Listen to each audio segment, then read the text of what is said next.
So there's 3 gears at the heart of the engine. You deliver these 3 gears, they become raving fans. It's just, this is the heart of the deal, right? And the first gear is not where anyone expects. And don't tune out here, because I know marketing leaders, we got you. Awesome. Yeah, it's operational excellence. Man, it's the fundamental. Wait, I'm not an ops guy, right? I'm the creative, right? Don't bore me. Like, dude, here's the deal. It's the first question. It's the most we say it's first in sequence and in priority. If we don't get this right, it doesn't matter how fancy we do the other stuff. This is where McDonald's, I think, is struggling the most. It's what's killing their brand. And more and better, they could triple their advertising quality and volume, and they would still be held back by this factor. Okay, now I got to confess, when we talk about excellence, my bias personally is like, I'm going to think about how good it can be. Man, I got great people and proprietary tools, and I mean, literally have geniuses on my staff. Like, this is going to be awesome. Mm-hmm. And that's not what my customers care about. Not first. The first question they ask is, can I trust you? Can I trust you? And man, trust is a different calculation than how smart and creative and clever you are. There are some fundamentals that we have to deliver on a regular basis, or they don't trust us. And if they don't trust us, nothing else matters. You cannot out party, out market, out play, or out creative a lack of trust. Like, it's just, it's the first hurdle you got to clear, or nothing else happens. So yeah, we talk about tactical, systemic things in how you deliver a client experience that gives the client confidence and clarity. Man, I can trust these guys. That's where you start. That's a harder one, I think, for a lot of people to wrap their heads around. But I think I always go back to the Chick-fil-A analogy. I trust these guys because I'm going to wait in line with the you know, the woman or the man that has the iPad in the line, and I know like the chicken sandwich is always going to be, it's going to taste good, and the nuggets are going to taste good, like the whole thing. The trust is because I know it's going to be consistent, and I don't really care about the temperature of the oil or how many chefs they have in the kitchen, or I mean, obviously I care about like the cleanliness and all of that. I sort of take all that for granted, but because I've been there 4 or 5 times before, the same place, I know it's going to be the same. Or if I go to some place in Atlanta, it's going to be the same down there. Like, that's, I guess, when you say trust, like they trust in the fact that what you deliver to them is going to be consistent and like better than just good. Like, McDonald's delivers good. Like, it tastes good when it's going down. It doesn't feel so good a half hour later. That's but right. you get that sort of McDonald's remorse. But with Chick-fil-A, like, it's consistently good. Yeah. And like, that's really what we're talking about here, because I trust the fact that they're going to deliver on operational excellence. Okay. So this is the key. When the customer, the client-centric focus that you talked about, the first layer you want to think about is, as you mentioned, they have goals. It's not just they want really good SEO numbers. They want their business to actually get more clients themselves. They want to see revenue growth. They want to hit their vision. So your first layer is like, are you actually helping me get there? And man, I wish this wasn't true, but you can't assume they're going to connect the dots. Like, you often have to connect the dots for them. This behavior here turned into this client outcome for you here, which should be driving an extra bit of revenue for you here. And if we don't make that visible, we just assume, look, our numbers went up. I literally was talking to a client of mine a month ago about this. And they're like, we're talking about their technology. This is an AI consulting gig we're doing with them on their AI. And they just started ranting about their marketing external partner. And they're like, they show me these monthly reports with all our SEO numbers, but I don't see any increase in sales. And so, like, why are we paying these people? Right. Now, maybe it's not working and that they have a conversion problem, or maybe it's just they haven't connected the dots. But either way, I was like, dude, you literally a month ago, a client's telling me, like, I don't see what all these numbers have to do with my business. Why are we paying them, thousands a month to pull this thing off? Like, wow. Can they trust that what you're doing is driving value to them? Can you connect the dots? Do you know what they want, right? What are their outcomes? What are they trying to accomplish? And Can you show them how your work connects to that stuff? This is the fundamentals, man. Um, it's basics. I mean, baby basics. Like, hey, we promised you, and you sometimes have to remind him of the promise. You hired us to, I'm going to make numbers up here, right? You hired us to get, 10 new ads run this month. 10 new ads were run this month. Here are the ads. You hired us to get an increase of your hits in your landing page. Here were your old hits before you hired us. Here's the ones we currently have. Like, just remind them, hey, this was the first set of things you asked us to do. We're doing it.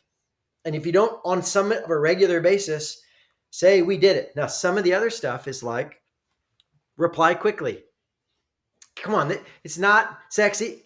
I hate all this hate email, right? They get flooded and we do this stuff. Like even if the reply, this was an unlock for me years ago. Sometimes they ask me these long, complicated things and I'm in deep creative mode. I don't have time to shift gears all the time. In fact, I would advise everybody, turn your notifications off. Don't reply in the instant unless your job is the customer service reply person, right?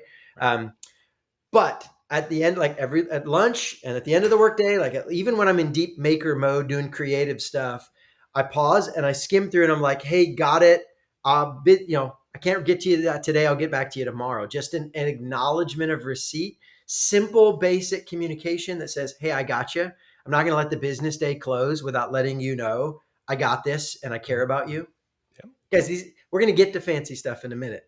But these are all the little markers that are like, you know what? Ralph sees me. Ralph actually, he's on it.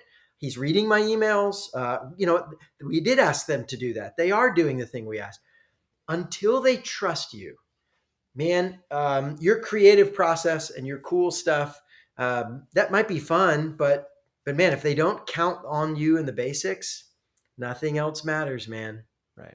Those are little chips that like eat away at the trust, like little withdrawals Yes. from the trust account, as I always tell my And, team. and here's the hard, painful truth. Partial trust or partial excellence doesn't create partial trust. It's an all or nothing proposition. And so we see this a lot. We're like, we're most of the time, we get every once in a while, we're a little, I don't always reply quickly, but most of the time, here's what we learned. Inconsistent excellence creates the same amount of trust as consistent failure. You don't get partial for partial. No It's partial sad. credit. No, it's a human nature, right? Like, he's a great employee. He steals from us once or twice a year, but the rest of the year, he's a Right. great guy. Like, Right. heck no, man. You trust or you don't. There's no half trust. And so I see this. They're like, I'm a creative, and I don't get through all the details sometimes. And like, I'm a creative. Like, that's my natural wiring, my background. I'm the grand visionary, not the careful, methodical guy. Which is partly why I'm so passionate about these systems, because I have done that. My early career, people would tell me, Scott, we think you're brilliant, but we don't want to put you in charge of anything because we're not sure you're going to actually follow through on a regular basis. We can't count on you. And those were hard early years because I couldn't argue with them. I was inconsistent. And I'm like, but you should give me credit for that. And Guilty. eventually somebody realized, like, because I kept saying, hey, every one of those is just a little thing. Who cares? It's just a little thing that I was 5 minutes later, that it took me a week to reply, or like, these are just little things. And they said, well, no one thing is a big deal, but a pattern of little things will break trust. Yep. And so I was inconsistently excellent, and I didn't have trust in that zone. I had to like leave, do some serious soul searching, started a whole new category, like switch companies and try again. And I finally figured out how to like build trust. But yeah, inconsistent excellence earns no trust. Yeah. Yeah. It's amazing. You actually, I think in the book you use an example of the McDonald's ice cream machine, and Yes. people Dang think it. that it's down all the time, but the survey was like it's only down like 20% of the time, but Oh, because it's like only down 10% or 10% of whatever, the time. 10% of Yeah, the time, literally. everyone's still because it's inconsistent, because you That's it. can't rely on it. That's it. And 90%, like you're in school, like that's a pretty good grade, right? Right. Yeah, 90% excellent is enough to make you famously broken. Yeah. It's an all or nothing proposition. So that's operational excellence. Like what are the other components of the engine? Okay, so you just buckle down and you earn trust. Can I tell you, that alone will put you in a really interesting brand category. We're like, oh man, I can count on these guys. Um, Sadly, that is not a given. And a lot of long-term relationships just are, man, they count on them. They're just reliable. We know they're going to do what they say they're going to do. Yeah. But if you want to go raving fans, right? 2 gears, and each of these are small little gears. We don't have to put a ton of time and energy into them. What we actually say is once or twice a year, do one or two things in each category. That's it. So the next gear is personalized service. So if the first question they're asking is, can I trust you? The second question they start asking is, do you care about me? Hmm. Do you see me? Do I matter to you as a person? Not just as a transaction here. And this is where these little personal touches, the beyond the basics of like, hey, we delivered. Also, hey, how are you doing? Or I see that you're doing this, or congrats on that, or I'm sorry for this. Um, Simple thing. Listen, you don't have to be lifetime best friends. In fact, once or twice a year, right? Shouldn't do it maybe once a month. Like slow down. That could be a little creepy. Like, but little things. If they have kids, find out their kids' names, right? Listen, if you have kids, I feel pretty safe in saying they're one of the most important things in your world. I don't have to know everything, but I should probably know if you have them. Or hey, what do you do for fun? Or you go on vacation somewhere? Just little touches. And you can do this for the person. You can do this for a team that says, hey, we get you guys and your goals and congrats on your win. Like we care about your business goals. You guys hit your goals. Yay for you, right? We see you. We like you. That's really what's going on here. And so there's two basic ways to pull this off. Again, let's get tactical. High touch, kind of white glove concierge stuff, and then high tech tools that allow you to communicate at mass or customize efficiently or react more. So, high touch stuff is going to be phone calls and account reps and, personal handwritten notes and all sorts of lovely, wonderful things. And then high tech is going to be things like using a CRM. Listen, CRMs are phenomenal if you actually set it up fully and use it with discipline. Like, you got to actually do the work to put it in place. But man, the ability to deal lots of customers at scale, sync it with your advertising, your landing pages, your operations, like more than just to get the sale, like all the way through the process, they can be beautiful. Things like Google News alerts to kind of find out what's happening in your industry, or if you're business to business, especially, you can do that where you sync into what's going on with the business and see your clients in the news and congratulate them.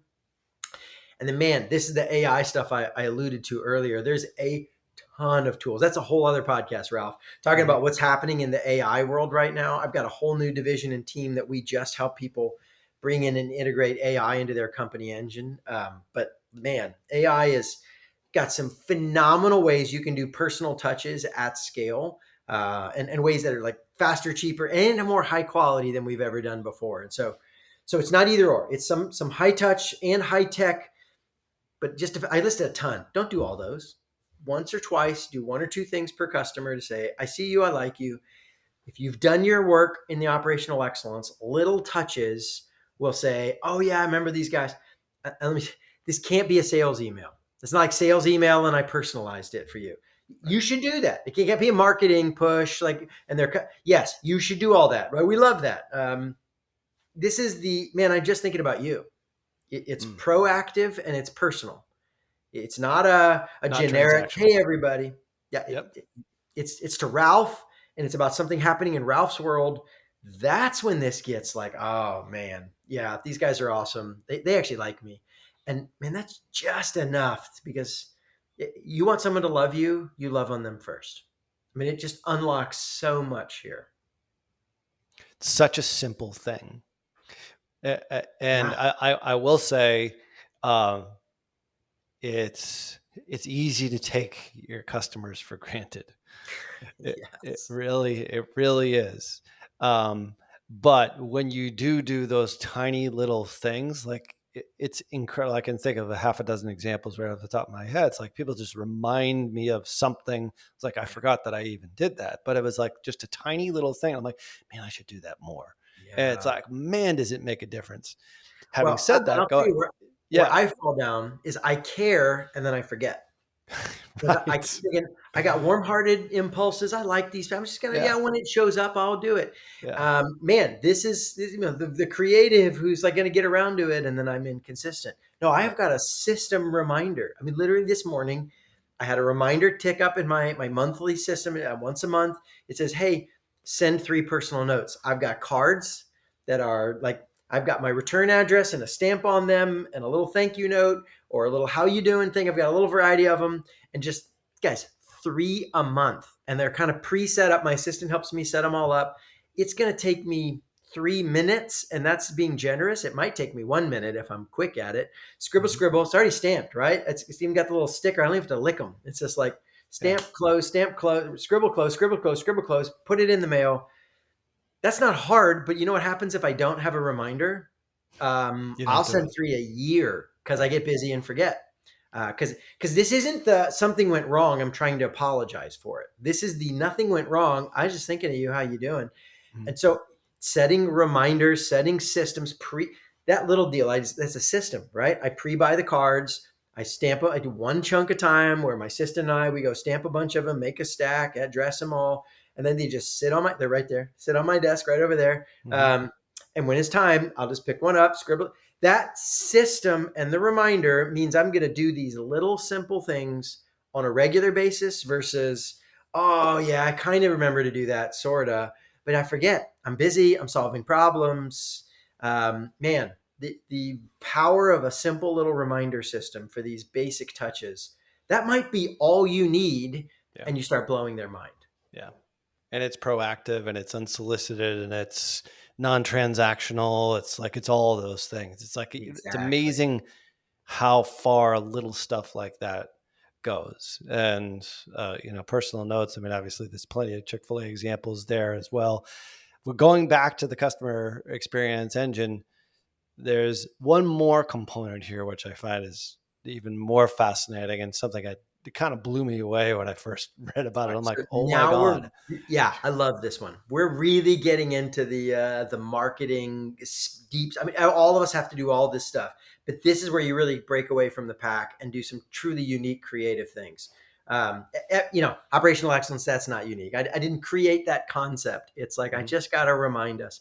But this one's actually one of the more unique ones. We end up having to create and be part of the process to figure out, how do you do this? Okay, so if you've done everything except this last one I'm about to talk about, right?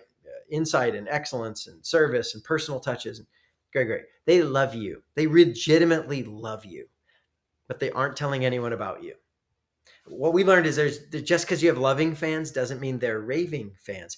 Raving fans rave, right? So, and it's sadly, people don't tell facts. They don't even tell feelings. If you want them to talk about you, what we learned is people tell stories. So you have to create a story that they want to share, or what we've termed a memorable moment. That's the last gear, memorable moments. And so you create these little moments that pop, that are story worthy and interesting and exciting. And then, again, once or twice a year for your customers, you do something that gets them to like buzz and talk about you. But okay, I'm gonna tell you how to do it in a minute. But first, let me tell you what not to do. The mistake we made in the early days trying to figure this out. Okay, so the question is, who gets to be the hero of the story? And logically, I'm thinking I need to be the hero of this story because the outcome I'm after is they talk about me. So I'm going to make this moment that celebrates how good we are at what we do and how awesome we are. And then they're going to be like, check that. Actually, the metaphor I'm going to use will be Star Wars. Hopefully, this will work for your listeners here. Mhm. I might be a bit of a Star Wars nerd, so bear with me. I got a Jedi robe and lightsaber in my closet right there. They're all Star Wars fans with It's for the perpetual kids, traffic. right? They Yeah. have to be. Yeah. Thank you. Thank you. Come on. We all want to be Jedi. That's what's going on here, right? Like, 100%. I don't know. Hey, pro tip. This might be the most fun little tip I'll get out of this. You can figure out which crack on the sidewalk is where your foot lands in front of your grocery store. You know, the sliding doors in your grocery store. If you time it just right and you put your 3 fingers out and you swipe your hand to the side right when you step, I'm just saying, I'm pretty sure my kids thought that the only way to get in a grocery was dad used the force every time we went in the grocery store. Dude, I'm Um, totally doing that next time it, I go it into got the pretty grocery stinking aisle. awesome. Yeah, Yeah. that's pretty Yeah. Come cool. on. So Jedi moment, right? So, okay. So back to the actual marketing here. I keep wanting to create these moments where I get to play the role of Luke Skywalker. I'm the Jedi that's going to save the day and everyone's going to love me and it's going to be awesome. And what we found is it doesn't work, man. Now, we did pretty good storytelling. Like they actually thought we were pretty awesome. And they might believe you're a Jedi. They're like, check that guy. No, they don't want to tell your story. They want to tell their story. So if you want to get them to talk, you have to create a story where your customer feels like the hero. You celebrate your customers. You don't celebrate yourself. You highlight them, you honor them. Now, we got to be in the story if we're going to get some business value out of this. So, who do we play? You read the book. You tell me. I'm guessing you might know the answer to this. Who do we play? If we're not Luke, who do we get to be? Oh, you've got to be Yoda Come or on, you know it. There are Obi-Wan, depending yeah, on yes. which way Which you're Obi going. Wan? That's the Yeah, thing. which I love Obi Obi-Wan, Wan. right? Obi's he's been Padawan to the Master to like the old mentor. True. Young Yoda's Obi-Wan was Darth Vader's, yeah, exactly, but then later exactly. So on, yeah. So, Yoda's the always only mentor, so I'll go with him. mhm, But yeah, yep. some Obi, some Obi. Yeah, so we're the mentor, the guide that helps them real. So this is the story, right? The story is look how awesome they are, and we're so glad we could help. We're going to celebrate them and kind of be like, hey, we're glad we could help these people be the Jedi. They really like reveal and show the world they're really that awesome. Hey, everybody, check these guys out. We're so glad we got to help. And see, the question your customer is asking is this: how do I feel about myself when I'm with you? Not how do I feel about you? How do I feel about myself when I'm with you? And man, that is a game changer to the process. Once or twice a year, celebrate each customer and say they make them feel awesome about themselves because they do business with you. That is how you kick raving fans. I mean, this is like the next level. It's not you, it's how you're just the means that you're what they use to prove to themselves in the world they really are awesome. An extremely fun example of this is Harley Davidson motorcycles, right? Mm, Listen, pro tip, guys. When they tattoo your logo on their body, they might be a raving fan, right? Like yeah. something's going on there, right? So, what is it? Why would they do that? Get the jackets and the bandanas and like do all the stuff. It's not Harley's awesome. It's I'm awesome because I ride a hog, right? Now the hog's got to be good, but all that stuff leads up to like, well, I'm a bad mamba jamba, right? Not Hmm. not Harley's awesome. I'm the man because of my bike. Like that's how I would feel on the Harley if I'm a raving fan. What do you now? This is where customer insight is so critical. Like, don't forget, what do they want to feel like? What do they guess? Right? Some people really want to feel like a wild hog on a Harley. Yeah. But you know who else is raving fans is Volvo. Yeah. They Yeah. don't want to feel wild and crazy, right? They want to feel safe. And actually, the research would say they want to feel a little bit superior, right? Like, Yeah. I don't know what's wrong with those morons, but I'm driving the safest car on the road. Right? Yeah. So, what is it? Like dangerous, safe? Like, which one do you don't guess? You go back to your insight and you say, what does Charlie, what does Ozzy want? Ozzy might want to ride a Harley and Charlie might want to drive a Volvo. Which feeling do we want to create? What do we want to celebrate for them? If you come tell Charlie, dude, you're the wildest guy out here. Everybody check him out. He's not going to tell that story. You tell Ozzy, dude, you might be, check this out. Look, everyone, how awesome. Ozzy will be like, hey, everyone needs to know this. And that one will go viral. What do your customers actually want? What kind of Jedi do they want to be? What do they want to feel? Celebrate that in their life. And then, man, now you're still doing your work. You're showing up. You're doing all this stuff. And then once or twice a year, you just make a big deal. Like, check these guys out. Everybody come look at them. And man, that kicks them over the edge. They feel amazing. They attribute that to you, and that story goes viral in their community. You know, if your customers are not, superstars, then the story might not go. Here's Chick-fil-A is a good example of this. Do you know Chick-fil-A is the most talked about brand on social media? Not most talked about restaurant in the U.S., not global because they're not global, but in the U.S. where they are the most talked about brand in any category by far. No one Oh, else good. can beat them, Hmm. but they don't often hit national news. And for the record, most of that is actually fake news. It's a different conversation. Hmm. I've challenged them like, man, you should go correct the record. And their policy is anything we say just makes it worse. We're just not going to say anything. Right. So they're not they don't do national ad campaigns very much, very little. Here's what it is. Every restaurant does one memorable moment every month for their customers. That's the goal. And these little bitty stories, Their customers tell their friends. That's it.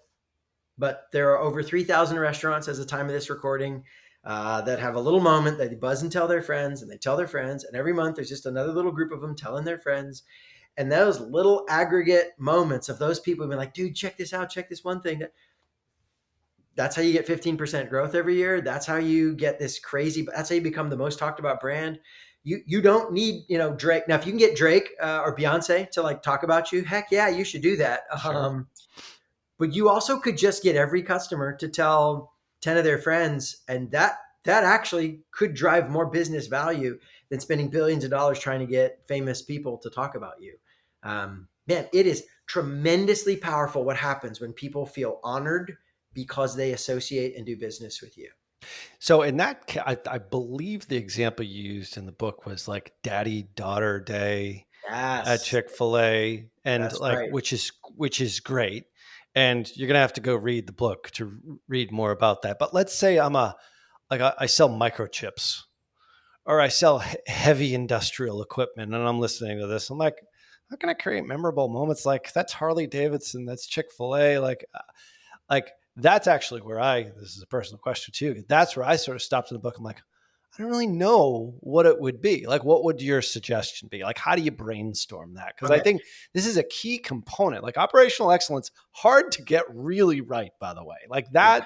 that's why it's the biggest gear in your diagram. We'll leave a link in the show notes to the diagram, but these other parts are so integral to it. You got to get it right. But I Yeah. think people might stumble on this one a bit.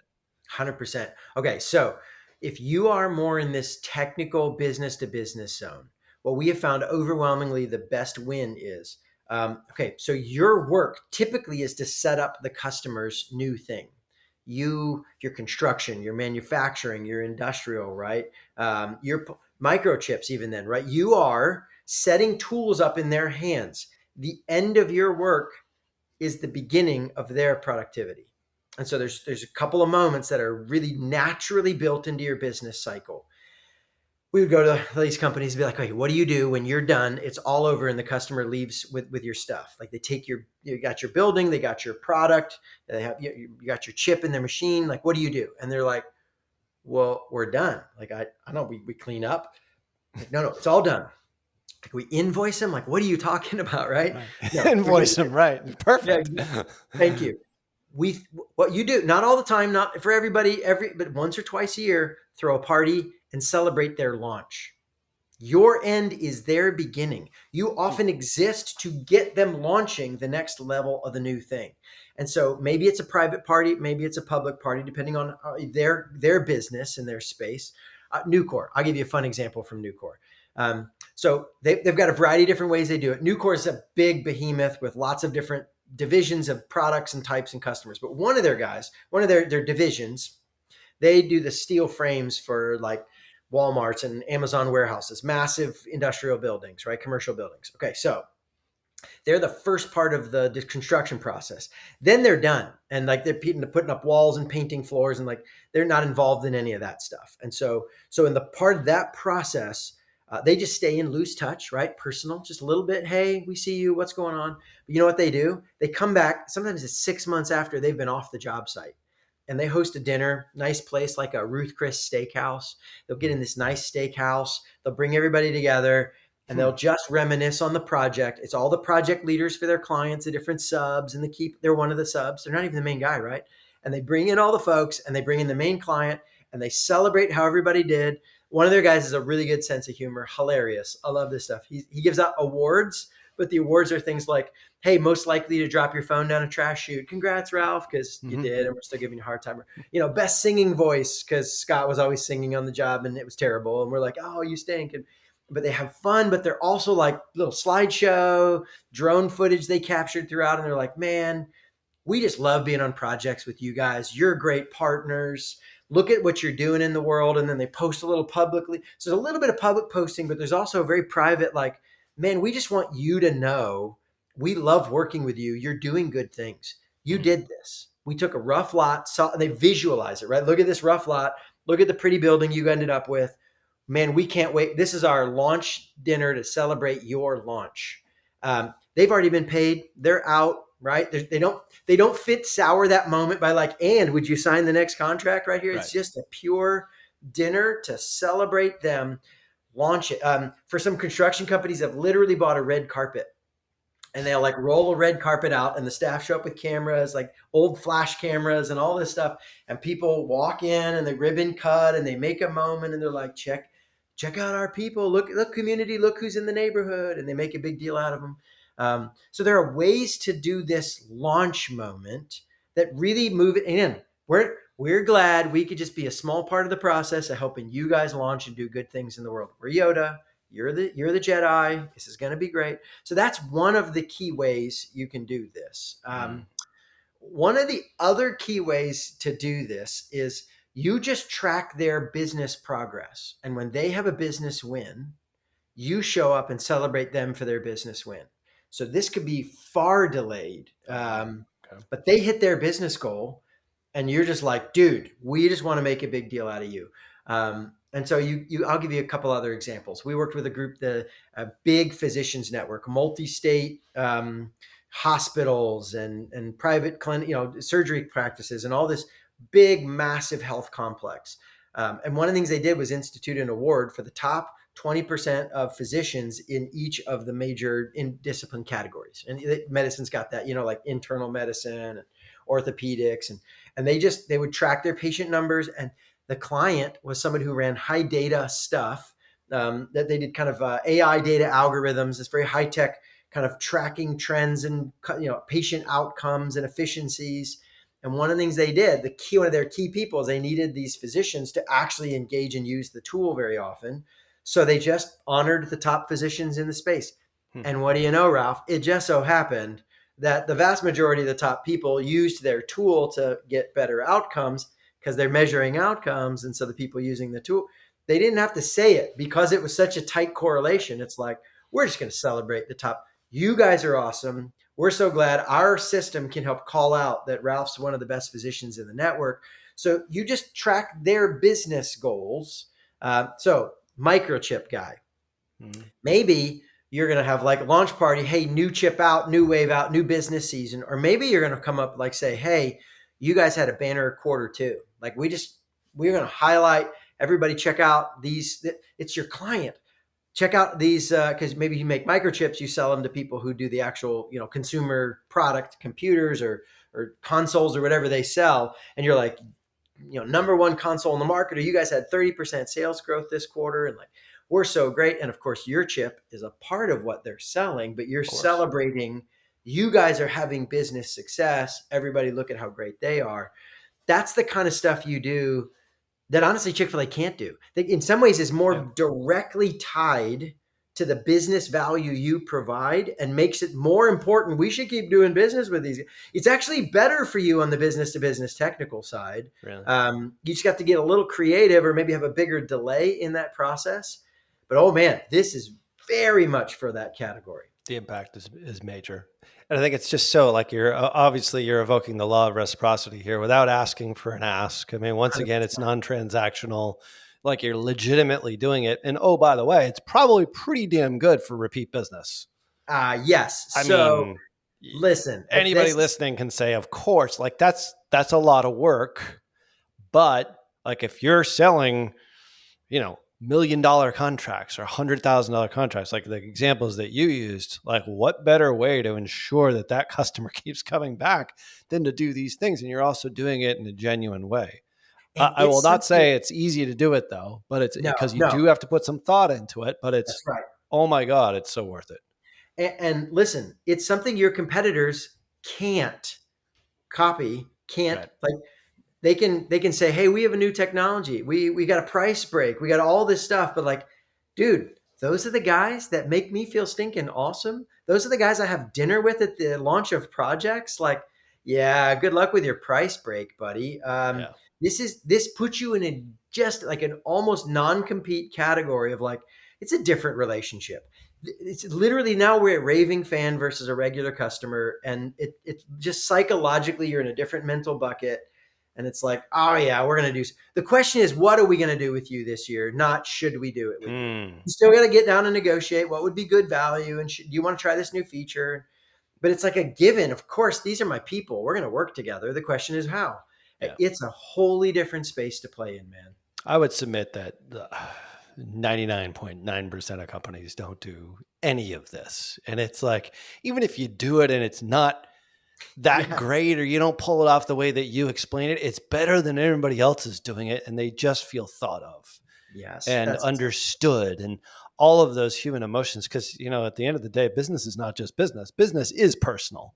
It really is. Like, it's relationships between human beings here. So it. this has been absolutely tremendous, and we've kept you way longer. We're going to have to make this into 2 episodes. I had a feeling this was going to happen. Oh, I love it, I'm man. so into this stuff. Where can people connect with you? And, if they want to potentially hire you, or what Sure. capacity, how do they connect with Scott Wozniak? Yeah, if you want to work with me and my team personally, man, you can come check out what we're doing. Probably the easiest way to do that is go to scottwozniak.com. You can go to my company, which is swazconsulting.com, but Scott Wozniak will connect to all that stuff. You can check me out as a speaker, look at the cool consulting packages. By the way, I also have a newsletter and some cool stuff that you can sign up for free there if you want. And so if you like this kind of content, we can dig into all that. So we'll put the show notes links, but it's SCOTTWOZNIAK.com. So that's if you want to work with me personally. Or if you just want to get this content and you're like, man, I don't want to pay for all that extra time and energy of a personal custom thing. We literally just 2 months ago, as of this recording, launched a first ever online program. I've been doing this for Oh, cool. almost 25 years. So finally got around to like translate all these tools that we do in person into like digital stuff, videos to explain how to use them. All this stuff we talked about much more deeply with extra tools added every month. And I do monthly reports from the field, kind of a live webinar for the program members. So that's legendarybrandsacademy.com. Just spell it out like it sounds, legendarybrandsacademy.com. And then you can find out all the cool tools and content. And by the way, there's a free 30-day trial, no money back guarantee kind of setup. Like if you don't like it at the end of 30 days, no risk. It's either awesome, either you're going to be a Raving fan or not. And we don't want to, if it's not a Raving fan for you, then move on. But that's the 2 options. Go to scottwozniak.com. You can check out working with me in person, or go to legendarybrandsacademy.com and just check out the concepts and get some tools for yourself.